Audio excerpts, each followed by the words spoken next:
Lundi témoignage. Lundi témoignage est une émission de la radio Saint-Esprit. Tous les lundis de 17h à 19h.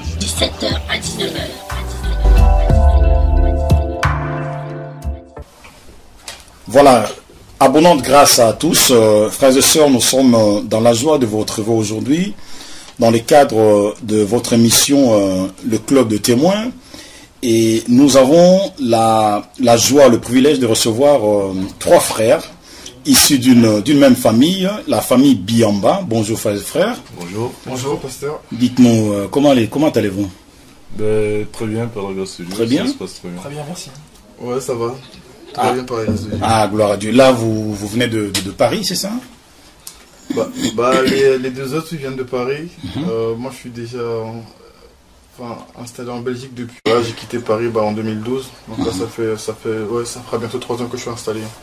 D'accord. Je suis à Bruxelles. Ok, donc c'est la famille Biamba. Je crois qu'on peut connaître vos prénoms.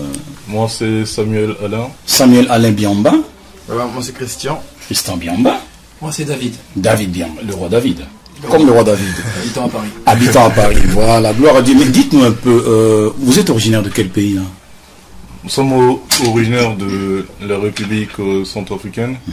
Souvent on dit République centrafricaine, beaucoup de personnes ne savent pas localiser la République centrafricaine en Afrique centrale. Comme son nom l'indique, c'est au centre. Exactement, oui. Ah, ok. Il y a des pays limitrophes. On est au cœur, autour de nous il y a le Cameroun. Moi un peu Biamba, ça signifie quoi ces beaux noms là, Biamba?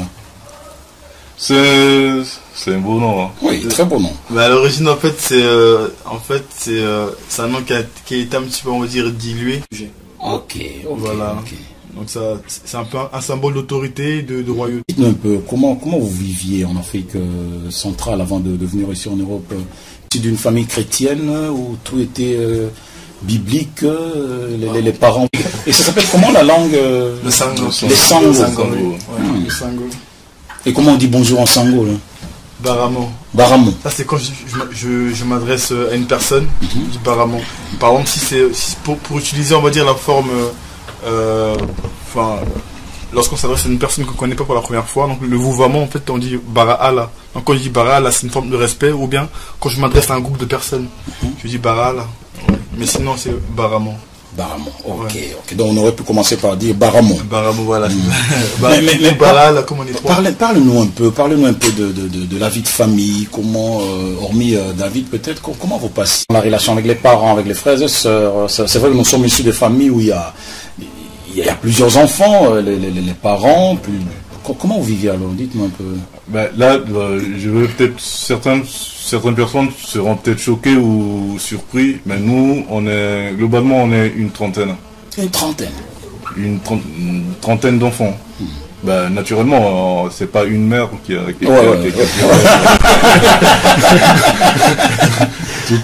tous ces enfants. Notre père a eu la grâce, je dirais ça, c'est une grâce comme ça, de nous avoir tous comme enfants et de connaître plusieurs femmes. Et ces femmes, lui, ont donné des enfants que nous sommes actuellement. C'est ça. Et il a eu à nous protéger, nous instruire et nous apprendre à connaître, à essayer de le connaître, lui, à apprendre à l'aimer, et à aimer celui qui l'a donné d'être ce qu'il est, à savoir Dieu lui-même. Dieu l'a protégé. Il n'est pas né avec la connaissance de la parole de Dieu. Avant, il ne connaissait pas Dieu. Après, il a connu ses dieux à lui. C'est Dieu que ses grands-parents lui ont transmis, Il en a fait ce qu'il voulait. Arrivé à un moment donné, il a compris que ces dieux-là ne valaient pas grand-chose pour lui. Il a pris la bonne décision de connaître Jésus-Christ, et à partir de cette leçon, il s'en est plus jamais séparé. Et il a gardé le cap. Il a essayé, avec sa manière d'homme, avec toute la maladresse qu'il avait, de nous transmettre cette valeur. Et au fur et à mesure qu'il progressait, il gagnait en sagesse. Dieu l'affinait. Ok. Au fur et à mesure qu'il était affiné, il affinait aussi la transmission de la connaissance de la parole de Dieu que nous recevions derrière. Ok. Et chacun de nous a reçu à sa manière. Ok. Ce qui est important, et ce qui est important, c'est que les graines ont été sémées.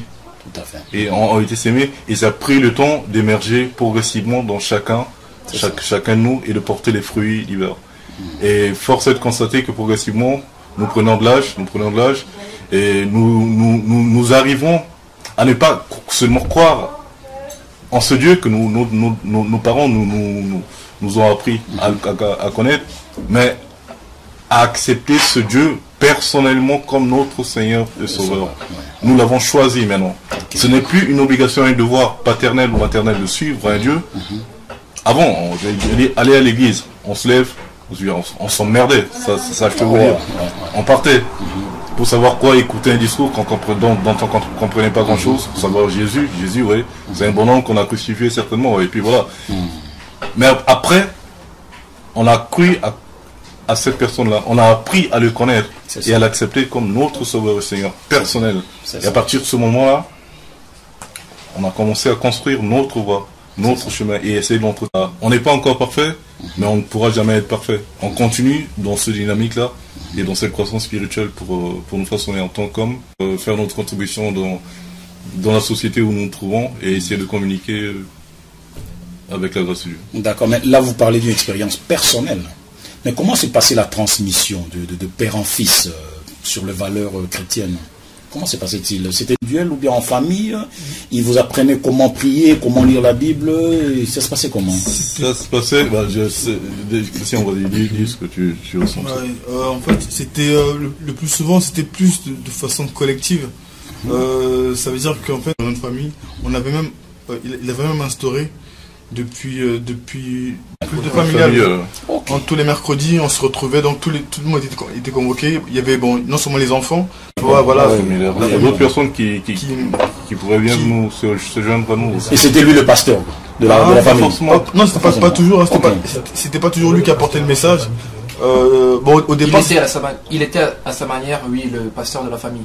Mais dans ces cultes-là, en fait, il était présent, mais voilà, il y a des moments où c'était lui qui apportait la parole, mais il y avait d'autres moments où c'était. Il y a d'autres laïcs, amis de la famille aussi, qui pouvaient intervenir. Ok. Voilà, et en fait, il a toujours, ça se faisait de manière collective, quoi, parce que à chaque fois, c'est au départ, en fait. On ne comprenait pas tout, voilà, il y en a qui râlaient un peu, tous les dimanches et tout, tu vas là à l'église, on ne comprenait pas. Mais en fait, au bout d'un moment, chacun a dû faire sa rencontre de façon personnelle. Tout à fait. Mais au cours de chacun, on a eu à faire cette rencontre-là, voilà, personnelle avec le Seigneur. Et je pense que c'est une grâce à ce que ce soit en fait la parole de Dieu soit un ciment au sein de la famille, et je pense que c'est ça qui nous a vraiment soudés, depuis exemplaire non plus, donc ça lui a beaucoup été reproché, notamment par nous, ses enfants. Mais dis-moi maintenant, frère Alain, en tant qu'enfant, jeune, tu t'arrivais de commettre des bêtises, comme tout autre enfant. Ouais, naturellement. Bon, et alors, comment est-ce que papa te traitait par rapport à ça? Il prenait un fouet, ça se passait comment? Ou d'une manière, je dirais, biblique, non, sympa, calme, le verset biblique à l'appui, ou bien... Même dans la Bible, Jésus a pris un fouet pour frapper. Là, c'était le vendeur dans le temple, mais quand tu n'étais pas vendeur du temple. Mais quand les enfants se comportent comme des vendeurs dans le temple, Jésus fait comment? Ce sont les fouets. Il caressait pas avec un verset biblique ou bien... C'était la correction. Je vais vous dire quelque chose de simple. Il y a un moment donné, les enfants, tout un groupe, les petits, il y en a pas mal qui sont pas bas. Là, on est que nous. Il y en a pas mal qui sont encore là-bas, il y a des filles et autres. Il y avait eu un débordement des écarts. Ouais. Et chez nous, on habite. Déjà, je vous dis, mon père, c'est un colonel de la gendarmerie. Ok. Et notre enfance, moi, je suis né dans une caserne militaire. J'ai grandi dans un caserne militaire. Mon esprit est carré, c'est de l'armée. Ça a été formaté comme ça. J'ai pas eu le choix et j'ai accepté et j'aime ça. Là maintenant, c'est comme ça, on fonctionne comme ça. Mon père, quand il dit quelque chose, il attend que vous respectiez ça. Point. il n'y a pas d'explication donnée, ça doit se faire et ça se fait. Donc un ordre ne se discute pas, Ça se discute ça pas, s'exécute. ça Oh là là. s'exécute. Et puis on n'ouvre même pas débat réclamation de toute façon. Il y a un moment donné, il y a eu des débordements des enfants qui ont eu des cartes. D'ailleurs, on habitait le camp Henri Zamo à la gendarmerie en République centrafricaine, à Bangui. On avait un semblant une piscine chez nous, à l'intérieur, mais vidée de son eau. À un moment donné, il faisait, bon, on est de l'ethnie Yakoma. Nous, on est habitués nos parents habitués à faire des pêches. C'est des pêcheurs. Et lui, il avait ça dans la tête, il l'a pas oublié. Il a mis des poissons dans cette piscine-là, au lieu qu'on se mette là-dedans. il a fait élever qu'on appelle des cellures. Ouais. Et à un moment donné, il a ramené un petit caïman, mais qu'on a vite fait manger aussi après. Ah non. Ouais. Caïman. Bon, ça, on met ça à part. Ok, on verra. Ouais. Les poissons et tout. À un moment donné, l'entretien et tout, ça commençait à coûter cher au niveau d'eau et tout. On a vidé et puis on a bouffé tout ce qui était là-dedans. La piscine étant vide, fallait s'en servir quelque part. À un moment donné, il y avait eu des désordres, on avait fait certainement des conneries et tout, machin. Il a invité les enfants à descendre dans la piscine. Piscine vide, bien sûr. Il est descendu avec eux. Moi, je faisais pas partie. Bon, c'est pas que j'étais juste, mais j'avais trouvé des astuces pour mettre à l'écart. Ok.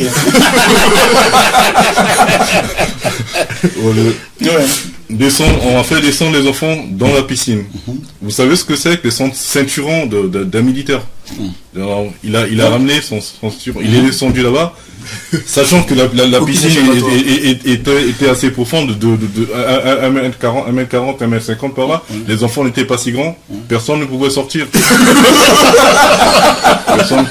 Et là-bas dedans, il s'est donné à cœur joie de donner les corrections qu'il fallait dans tous les sens avec la ceinturon. Chacun prenait. Ouais. Et quand il en avait marre, il est sorti. Les enfants, chacun se débrouillait avec sa douleur à partir. Ouais. Donc voilà comment ça se passait. Voilà comment ça se passait. Il a transmis pour dire tout ça pour dire quoi. Quand tu aimes, tu châties comme il faut. C'est pas en châtillant que tu n'aimes pas ton enfant. Tu corriges parce que tu veux que l'enfant ait quelque chose de mieux, ait un avenir meilleur, certainement meilleur que toi, ce que tu as eu jusqu'aujourd'hui. Jusqu'aujourd'hui. Il a fait ce qu'il fallait. Okay. Il a fait ce qu'il fallait. Et nous, on a grandi avec tout ça. Avec tout ça. Notre programme apparemment je vais vous donner notre programme de la semaine, par exemple. Là. Le dimanche, on est à l'église. On quitte, le culte commence là-bas à 7h. 7h du matin, oui. À 7h. On faisait le culte en France. Donc cela sous-entend que toi, tu dois être debout depuis 5h pour te préparer. Pour te préparer et être prêt. Lui, il est diacre à l'église. Il n'admet pas que ses enfants arrivent en retard à l'église.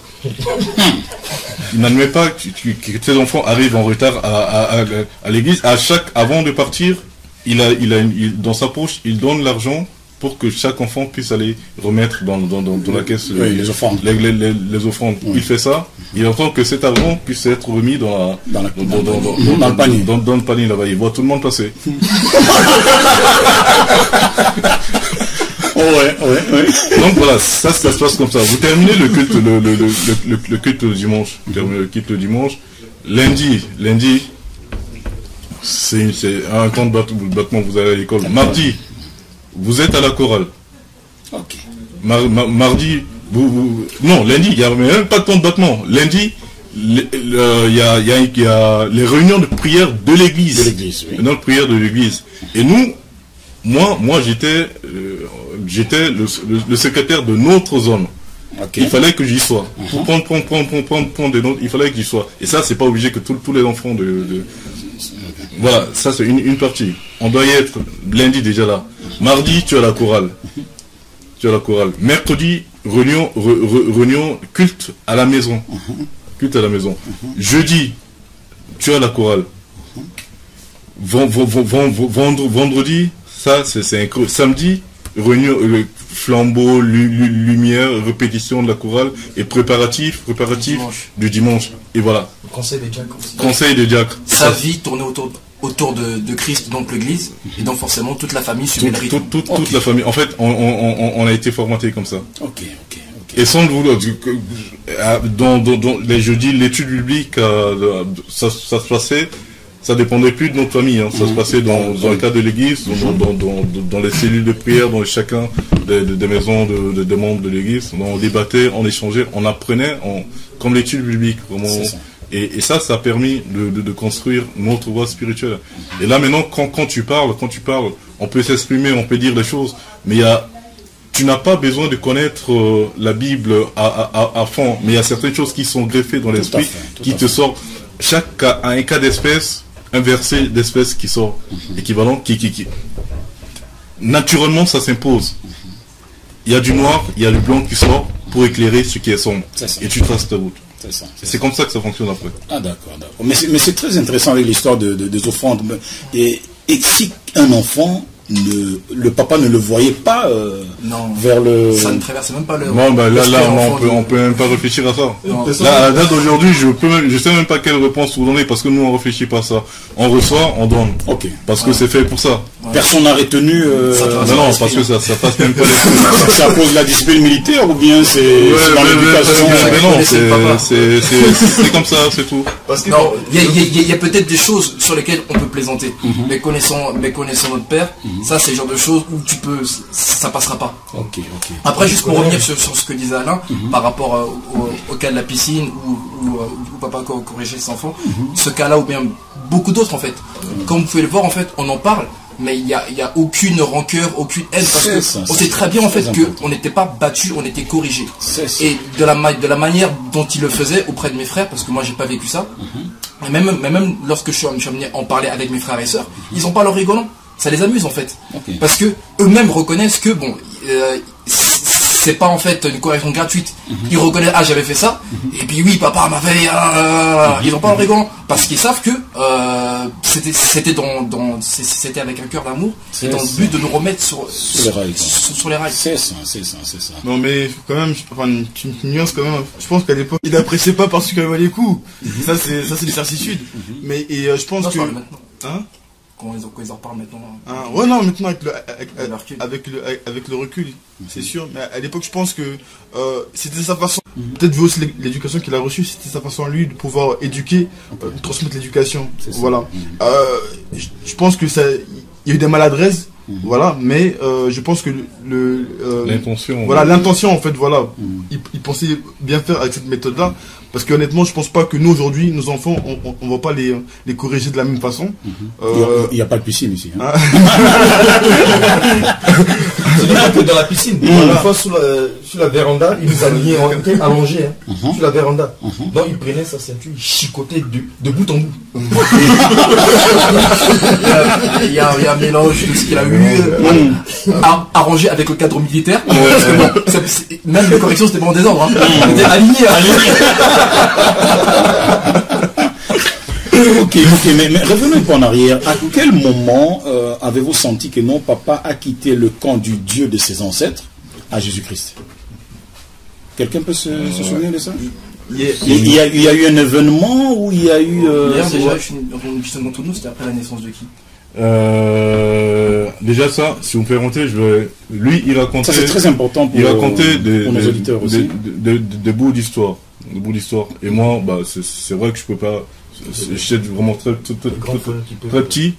Je captais ça de bout en bout. Mais ce que j'ai pu reconstituer, ce qu'il a appris, avant l'arrivée des Blancs, ils avaient leur Dieu. Ils s'appelaient Kanda.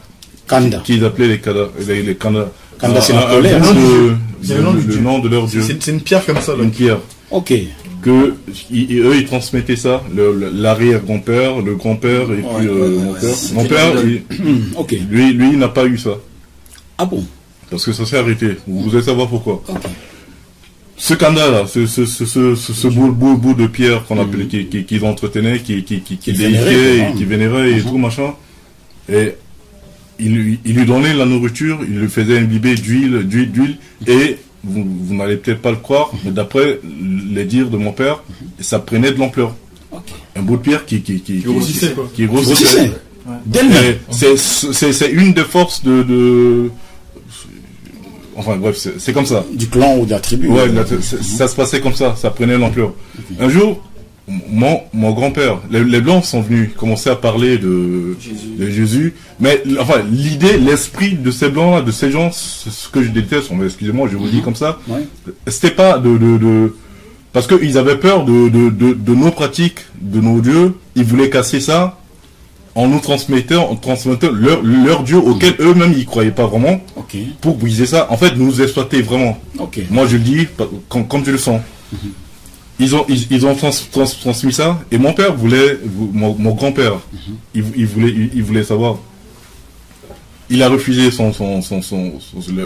leur Dieu. À un moment donné, ce Dieu-là, quelque part, travaillait en lui. Il doutait, est-ce que c'était bon ou c'était pas bon? Dans le Dieu des Blancs, quoi. Ouais, c'était pas parce que les Blancs lui ont dit ça, mais je crois que c'est Dieu même, il agit. Ouais, il a commencé à agir. Dieu même, il agit. Ce qui s'est passé, c'est quoi? Lui, il a commencé à dire, à un moment donné, il allait à la pêche, sur un banc de sable. Un banc de sable, il y avait des comment on les appelle là, les hérons, les ils étaient en groupe là-bas. Lui, il s'est dit, il a défié Dieu, si je peux dire comme ça. Il dit, parmi ces groupes d'oiseaux qui sont là-bas, je vais m'approcher. Si ce Dieu-là est le vrai Dieu, j'irai prendre un oiseau comme ça avec ma propre main. J'irai l'attraper. Il le disait, il avançait, les oiseaux partaient, pac, il avançait toujours. Il y a un qui est resté, il est parti le prendre. Juste sans le couper, en fait, jusqu'à présent, personne n'avait jamais réussi à attraper en fait un rose comme ça à main nue. Voilà. Avec les pièges, tout ça. Ils ont tout essayé, mais jamais personne n'avait réussi. Et donc là, ce jour-là, ça a été juste pour. Il a pris il a attrapé. À partir de ce moment-là, c'était terminé le cadavre. Il est revenu à la maison chez lui. Il a dit chez lui, à partir de le Dieu qu'on va appeler, ce n'est plus Kanda, c'est le Dieu par Jésus-Christ. Le Tout-Puissant. Le Tout-Puissant. Il a commencé à... Il a pris le Kanda, il est parti jeter. Mais le Kanda, il n'est pas parti seul. Après mon père, il y a eu un autre fils. Son petit frère à lui. Son petit frère. Du coup, il est tombé malade.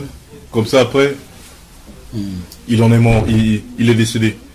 Il est sans maladie, sans rien. C'est parce que on a il y avait des alliances il y avait des alliances, quelque chose comme ça, alliance.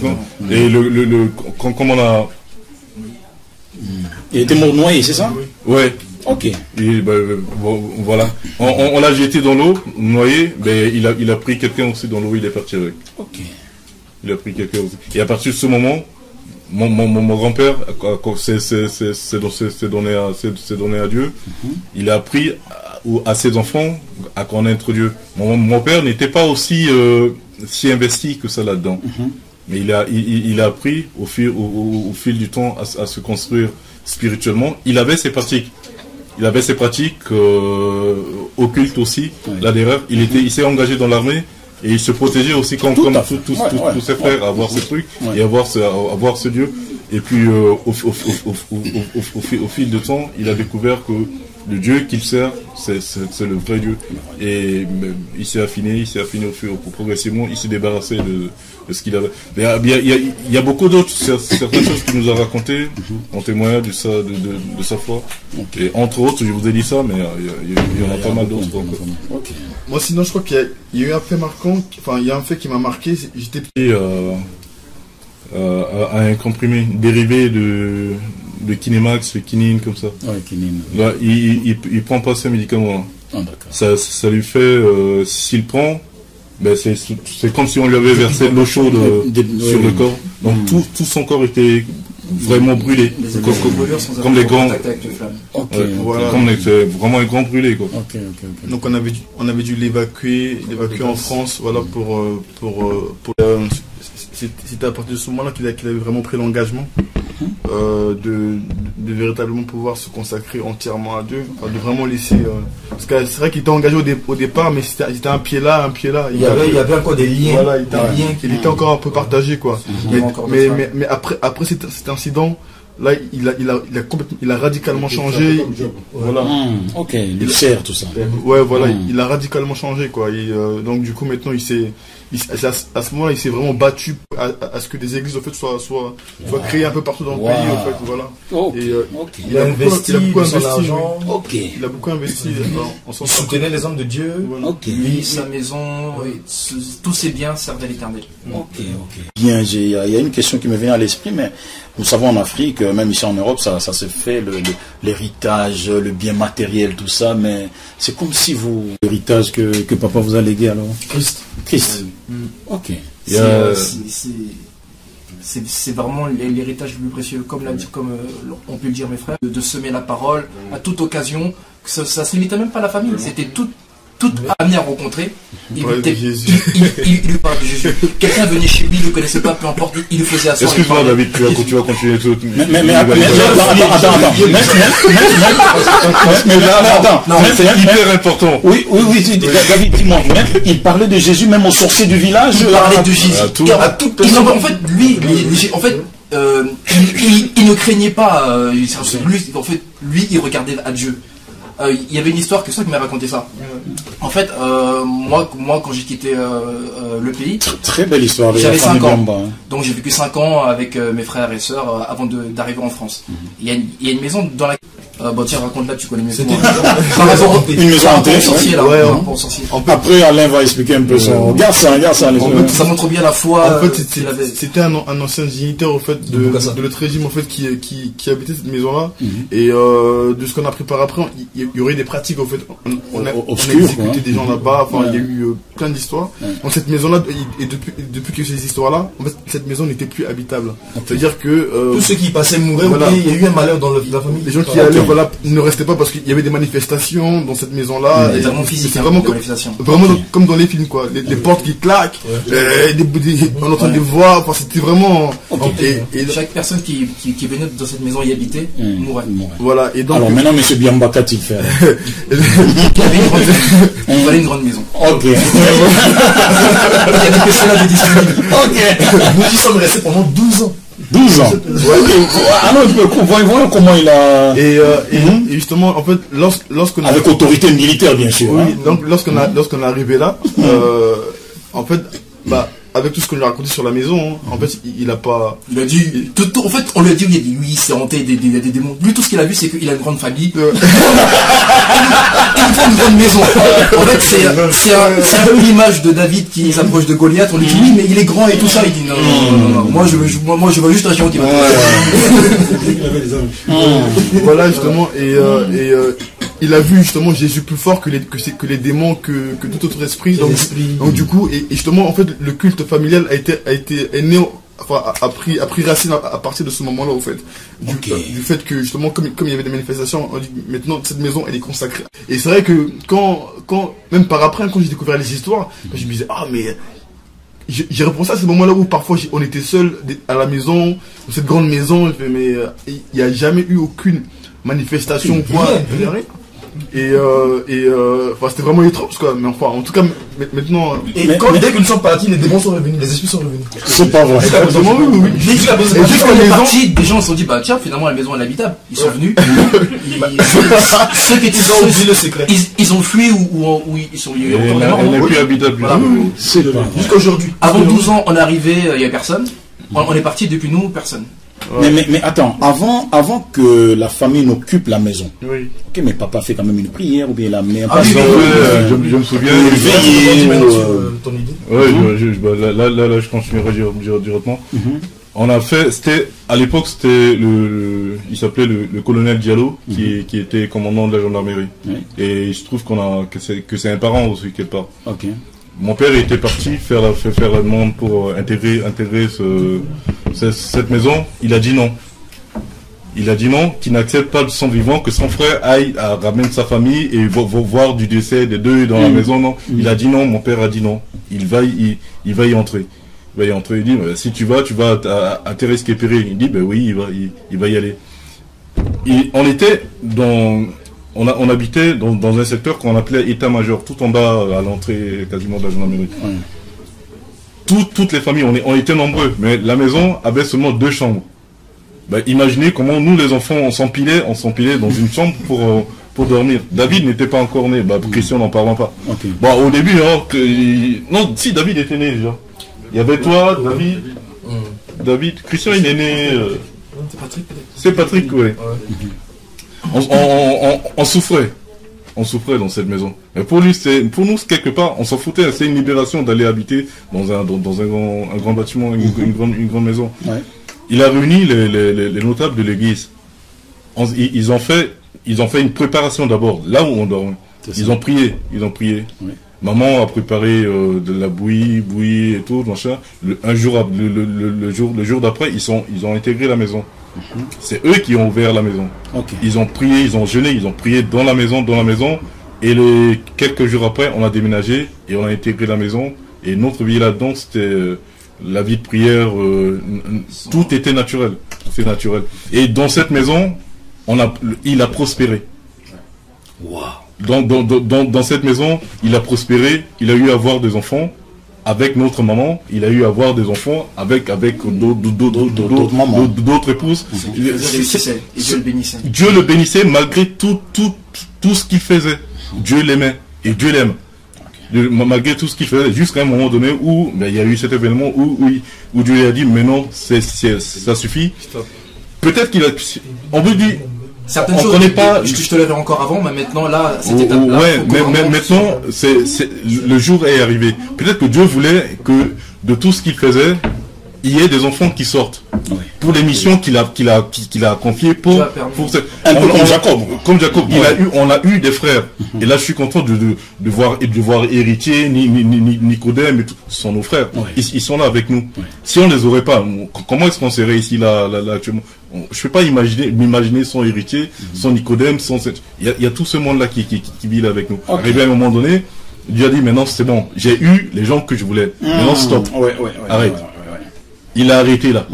Avec tous ses compagnes et autres machins, c'était fini. Il entretenait ses enfants. Naturellement, il en a pris soin. Et après, on a découvert qu'il y en avait d'autres qui étaient d'autre part. On a tout ramené à la maison. On a tout ramené. On a fait la comptabilité. Tout. Le nombre était exact. Bon, c'est ça. Je voulais compléter aussi pour le nombre était exact. Tous les dimanches, il faisait tout. Pour que tous les enfants qui étaient chez leur maman venaient à la maison un dimanche pour que tout le monde puisse être ensemble. Voilà, partager le repas ensemble. Oh frères et sœurs, nous sommes toujours avec la famille Biamba. Quelle belle histoire, quel beau témoignage dans ce club de témoins. Mais comment reconnaît-on un Biamba? Mais parce qu'on est Biamba. Et tous les Biamba sont des Biamba. Est-ce qu'il y a... On a des traits quand même, malgré qu'on soit de mamans différentes, mais... je sais pas comment vous expliquer ça. Lorsque vous voyez un Biamba, vous savez que c'est un Biamba. Un rire, un sourire, une expression, quelque chose. Je sais pas, il y a quelque chose. Bon, là, sincèrement, je ne peux pas vous dire. Mais est-ce qu'il y a un Biamba, pasteur, évangéliste, prophète, apôtre?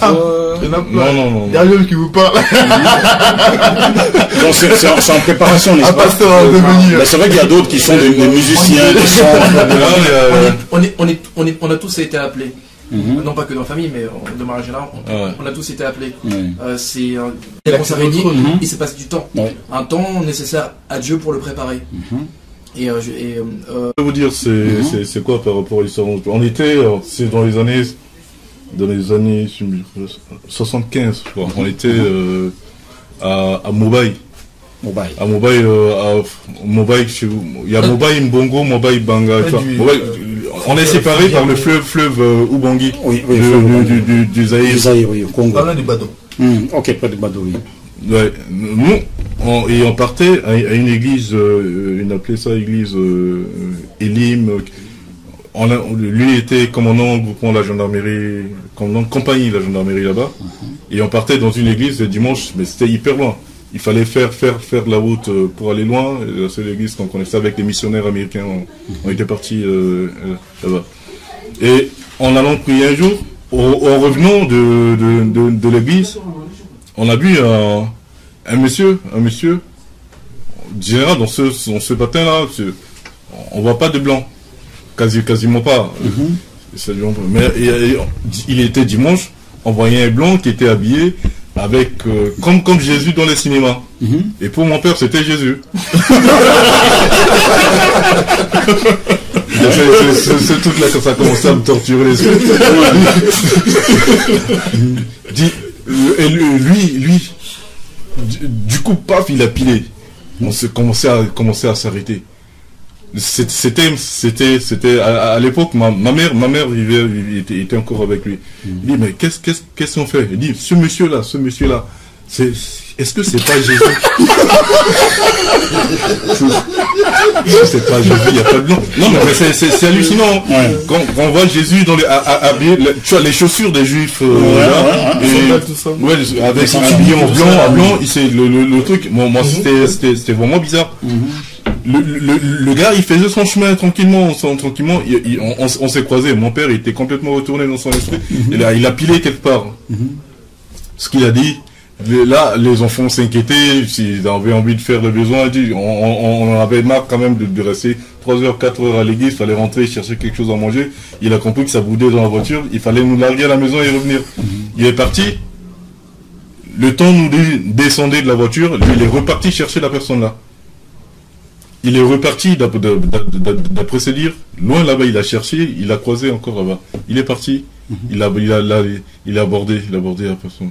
Il a proposé de monter en voiture. Personne. En fait, c'était même pas un missionnaire, un halluciné, un prof qui se baladait. Qui se baladait. Il était bien en Afrique, il voulait se mettre un peu à l'aise. Il a mis ce truc. Bon, vu que Jésus n'était pas là, il a rencontré quelqu'un, mais il lui a parlé. Il a parlé de Jésus longtemps. Après, il est rentré tout content parce qu'il n'a pas eu Jésus. Il a parlé à ce blanc de Jésus. Et le but était atteint. Il est rentré. Il a raconté ça et puis tout le monde était content parce que mon père a vu un semblant de Jésus. Ok. Oh, chers auditeurs, nous sommes toujours avec la famille Biamba. C'est vrai, nous tendons vers la fin parce qu'ils doivent aussi rentrer sur Paris. Ben, écoutez, je vais poser une question. Quel conseil avez-vous aujourd'hui à donner aux familles, soit en Afrique ou en Europe ou aux États-Unis, partout dans le monde entier, ce que vous avez vécu? Je pense qu'on peut dire beaucoup de choses, beaucoup de mots peuvent être dits, même les meilleurs conseils du monde. Je dis Jésus, et après il commence à m'expliquer Jésus, qui il était, etc. En fait, cette voix intérieure que j'ai toujours entendue, mais à laquelle je n'ai pas forcément répondu. Donc le seul. Aujourd'hui, on en voit en Afrique des familles désunies où il n'y a pas d'amour, il n'y a que la. Où on dire oui. Le fils de ma mère, le fils de mon père, ou mon demi-frère. Voilà, demi-frère. Et c'est un discours que nous, personnellement, on trouvait ça choquant, aberrant, parce que dit, même si c'est. Donc le fait de dire et en fait ça c'est au sein de notre famille, c'est une force au fait du fait que tout le monde, on fait pas la différence, peu importe que l'autre soit mère soit plus clair, plus foncé. Un Biamba, ça reste un Biamba. Ou soit la mieux aimée. Voilà. Et par rapport à ça, moi, je dirais pas un conseil, mais c'est plutôt un encouragement, une exhortation vis-à-vis des parents. Parce que c'est vrai qu'aujourd'hui, encouragement aux parents surtout ceux qui sont dans la foi, de pas se décourager, justement parce que le découragement, c'est une arme que Satan utilise pour pouvoir détruire les familles, même les chrétiens de façon globale, et donc de pas se décourager, de toujours persévérer, parce que si on en est là aujourd'hui, c'est aussi grâce à la persévérance et puis aux prières surtout de nos parents qui nous ont toujours porté dans la prière partout. En fait, ils ont malgré parfois qu'on n'ait pas toujours été obéissants, ou bien malgré aujourd'hui ils ne voient pas le résultat de leur prière, même s'ils ont l'impression que Dieu les a oubliés. En fait, c'est pas le cas. voilà, les graines qu'on sème aujourd'hui, ça va pas pousser du jour, ça va pas pousser demain, ça va pas pousser, même si on arrose avec un seau d'eau. Mais voilà, c'est avec le temps en fait, et c'est Dieu qui fait croître, comme mon frère a dit tout à l'heure. Et c'est vraiment ça, quoi, de vraiment. Gloire à Dieu. Bon, on va faire un dernier test qui consiste à. Je vais commencer par qui? Par Alain. On est là. Qui croit en lui ne périsse point, mais qui est la vie éternelle. Oh. Et quel est ton personnage préféré dans la Bible? Samuel, comme moi-même. Samuel. Ouais. Waouh. Et quelle est l'histoire que tu préfères le plus dans la Bible? L'histoire de Samuel. De Samuel. En travers, sa mère s'appelait Anne. Oui. Et je vais vous dire simplement que ma mère aussi, Anne a eu des soucis, a eu beaucoup de problèmes pour avoir un enfant. Oui. Avoir un enfant. Et je pense que celui qui lui a annoncé la naissance de son fils, peut-être le prophète Élie, je sais plus. Élie, oui, le sacrificateur. Et ce truc-là. Et à un moment donné, elle priait, elle cherchait à avoir un fils. Elle n'avait pas. Pareil, ma mère, tout le monde disait que c'était, on appelle les tangombo. Ça veut dire que tu peux pas concevoir. Ok. Femme. Et puis en Afrique, quand tu fais pas d'enfant et tout, maintenant ça sert à rien que tu sois dans le ménage. Ouais. C'est trouvé que tout le monde, mes oncles, les tantes, du côté de mon père, il faut arrêter là, il faut trouver. Dieu a frappé la RCA. Okay. Dieu a sanctionné ce pays-là. Pourquoi? Parce que ces dirigeants ont essayé d'humilier ce Dieu-là. Okay. Vous vous souvenez, je me souviens, à l'époque, à un moment donné, le président Kolimba, à son époque, on était encore au pays là-bas, il avait instauré une journée de prière. Okay. De jeûne et de prière nationale. Le président de la République. Wow. Il a instauré une journée de jeûne et de prière nationale. Ce pays-là. Donc à chaque un peu comme le roi de Ninive. Ouais. Tout le monde, je me souvenais, chez nous, mon père arrivait jusqu'à faire. On avait des bêtes domestiquées chez nous, les moutons, les bœufs. On ne sortait pas ces bêtes-là pour aller brouter de l'herbe. Jusqu'à ce point-là. Même le bête jeune. Même les bêtes. Wow. Et sincèrement, mon père c'est un peu comme Paul, hein, il fait à fond. Ces bêtes, on ne les sortait pas. On ne leur donnait pas à boire. Ce que nous, on n'a pas, les bêtes n'ont pas. Ça veut dire qu'on est tous unis, pour une même cause, la prière pour notre pays. Même avec nos bêtes, on le faisait comme ça. On le faisait entièrement. Donc ce qui fait que il est parti. On a dit qu'il a laissé le pouvoir, il a transmis, il est parti. Les personnes qui l'ont succédé, là je fais pas de la politique. Non, c'est pas une émission. Nous sommes la politique, non. Ils ont supprimé cette journée-là. Cette journée. Et encore à une période donnée, sur la radio nationale, tous les dimanches, c'était une journée du matin jusqu'à l'après-midi. C'était les émissions de prière. Ah ouais. Naturellement, ça passait. Ils ont supprimé ça. Et chaque matin, il y avait un aumônier militaire qui apportait une exhortation, faisait la prière chaque matin. Okay. Donc, ils ont supprimé toutes ces émissions-là, la prière et tout. Et le gars, en partant, il prophétisait. Il a subi des choses et des humiliations de part d'eux. Il disait, Nzara Kega, il y aura la famine. Nzara Kega, il y aura la famine. Quoi qui cuit. Donc, il y aura la famine, il y aura des morts. On va tuer des gens. On va tuer les gens. Le sang va couler et tout ça. Les gens s'en amusaient. La RCA vit ça actuellement. Et puis, pendant qu'il était au pouvoir, il prenait la paix. Il dit la paix. Ouais. L'homme, citoyen lambda, disait est-ce qu'on mange la paix? Est-ce qu'on mange la paix? Là, on ne mange pas la paix. Au-delà de ne même pas chercher à manger la paix, ils n'ont rien à manger. Personne n'a à manger. Et il y a la souffrance dans ce pays. Là, je me dis, mais pourtant, c'était l'un des pays. On a eu la visite du pape Jean-Paul II arrivé en Centrafrique à cause de la ferveur spirituelle du peuple. L'émission était posée, était Enfin, ça a pris avec ce président-là. Il a été le vecteur, il a aidé les églises à la construction de l'église, à l'affermissement. Lui, il n'avait pas cette histoire de répartition de musulmans, des animistes, tout machin. Il allait encourager les gens à la mosquée. Toi, tu fais ta prière, il t'aide à faire ta prière. Dans ce sens, on aidait les gens à prier. L'important que cette prière ramène la cohésion, la paix dans le pays. On avait l'autosuffisance alimentaire. Les gens mangeaient à leur faim, dormaient paisiblement, travaillaient pleinement. On leur donnait la possibilité de travailler de 6h jusqu'à 13h. Jusqu'à 13h l'après-midi, ils vaquaient à leurs occupations. Les gens vivaient tranquillement en paix. Et cette paix-là, ça n'existe plus. Dieu nous a frappés. Moi je me dis, revenons à lui, revenons à la source. On dit, cherchons premièrement le royaume de la justice de Dieu. Prions Dieu, cherchons Dieu. Cherchons la faveur de Dieu. Alors quel cri tu peux lancer aujourd'hui? Quel conseil peux-tu donner aux autorités en Centrafrique, au peuple centrafricain? Ce que j'ai à dire, c'est quoi? Ce que j'ai à dire, c'est que je sais qu'il y en a sur place en Centrafrique qui savent ce qu'il faut faire. Ok. Qui savent ce qu'il faut faire. Et quel conseil donner aux hommes de Dieu qui sont là-bas en train de bosser dur pour... De travailler uniquement les uns, la main dans la main avec les autres.